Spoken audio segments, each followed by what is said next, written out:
lagi ako ini-invite nito guys, halos araw-araw. Tapos aayain na ako lumipad. Ayaw mo ba sa PH server, boss? Tapos dito guys, may kasama daw siyang Thailander, sikat daw. Sabi ko, Pinoy ba to? Sabi niya, pure Thailand daw. Sino kaya to? Kaya dito pumasok ako. Kilala niyo ba to guys? Sikat daw sa Thailand to eh. Kaya ang taas ng star. Si Plascho, one man in Thailand. One man in Thailand. Ang lala, kasi 11k match siya kay Chu guys. Sino kaya to? Kausapin nga natin, sawadika. Sawadika. Luloko yata ako ni Chris kasi nagtatagalog oh. Hay, salama. Indo ba yung guys, salama? Marunong ako mag-Indo konti. Arigato sa imong mama. Sumagot, ano J, S1. Ano J? Ano J? Loko, niloloko yata ako ni Kinspring, nagtatagalog eh. So, sabi ni Chris dito, tinuturuan pala niya guys. Ayan, tinuturuan niya konti. Kaya pala alam yung ano J eh. Akala ko, Pinoy ito eh. So dito guys, papakita ko sa inyo no, pag lumipad kayo, napakadali ng kalaban. Pero may konting delay lang guys. Ayan, naglalaro sa 61, 62 yung ping. Pero sobrang dali. Isipin nyo guys yung star ng kasama ko, 200 plus star. Tapos isa 400 plus star. Tignan nyo mga kalaban. Parang nasa Epic Legend ka lang. Kaya po ang tataas ng mga star na itong mga to. Kasi lagi nasa paliparan. O, tignan mo kalaban, mga walang kamuwang-muwang. No, parang mga kaka-ML lang. Napakadali guys, hindi ka makakaramdam ng hirap pag nasa lipad ka.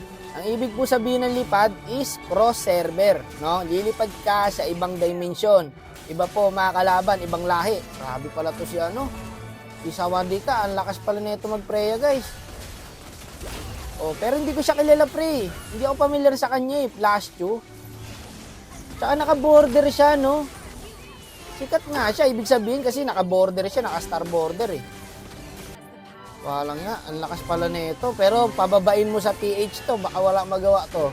No, hindi naman sa pag-ano, pero mahirap talaga guys sa PH server ngayon. May pagsagupaan. Lalo na ngayon. Pero dito, tingnan nyo naman, ang payapa. 200 to 400 star yung kasama mo, tas yung mga kalaban. Walang kahirap-hirap, mga walang bitaw guys. Ang kalaban mo lang dito, medyo laglan talaga guys.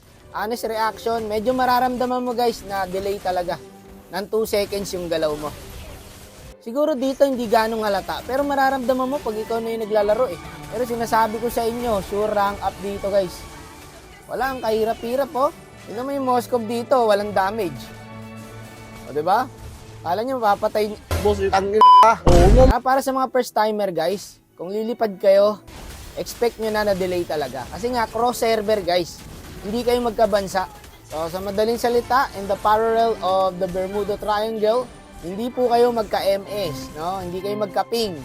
Ayan para mas maintindihan nyo. Marami pa rin kasi nagugulat guys, kasi minsan, okay naman yung ping mo, okay naman yung internet mo, pero lag kayo. Ibig sabihin, either may kalaro kayong cross-country, or nakagamit ng VPN, lipad. Yun po ang sinasabi, no? Gumagamit sila nun para mga ibang bansa. Sabi ko nga, di ba, kung gusto nyo tumaas yung star nyo, hanapin nyo lang si Kens. Maraming passport yan, kahit saan bansa, dadaling kayo niyan. Only star. High star yung kasama mo, no? Tapos yung mga kalaban, ang dadali. Ito mo, di ba? Ako lang silver. So dito, nagpaalam na ako. Kaya sabi ko rito, salamat po. Ang layo ng sagot. Hi daw. Puro hi, hello, salamat. Ano, Jay lang yata yung tinuro nito ni Kens eh. Awit sa'yo, tol!